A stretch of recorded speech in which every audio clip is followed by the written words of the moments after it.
শেখ হাসিনার বিরুদ্ধে আন্তর্জাতিক অপরাধ আদালতে মামলা করতে হবে অন্তর্বর্তীকালীন সরকারকে। স্বৈরাচারের বিচারের দাবিতে আজকে বিকেলে ঢাকা বিশ্ববিদ্যালয়ে বৈষম্য বিরোধী ছাত্র আন্দোলনের বিক্ষোভ মিছিল থেকে এই দাবি জানানো হয়েছে।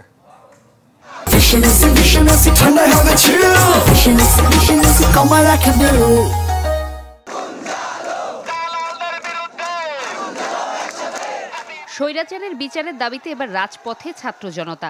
স্লোগানে স্লোগানে শোষিতের জন্য মুক্তির আর ন্যায় বিচারের ডাক।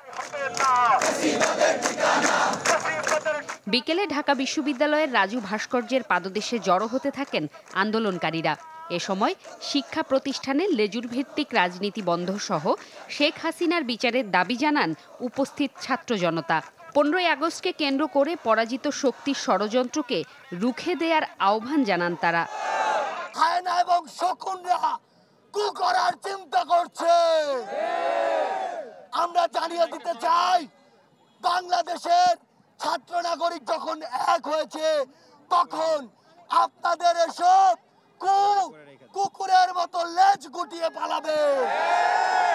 সামনে তারা 15 আগস্ট নিয়ে ষড়যন্ত্র আঁকছে। কোনোভাবেই 15 আগস্ট নিয়ে তাদের ষড়যন্ত্রকে আমরা সফল হতে দেব না।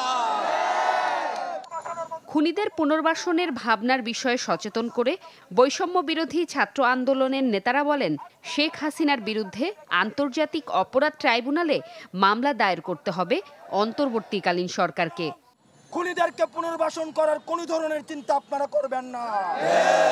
এই অন্তর্বর্তীকালীন সরকারের কাছে আমরা দাবি করছি, খুনি হাসিনাকে আসামি করে আন্তর্জাতিক অপরাধ ট্রাইব্যুনালে মামলা দায়ের করতে হবে।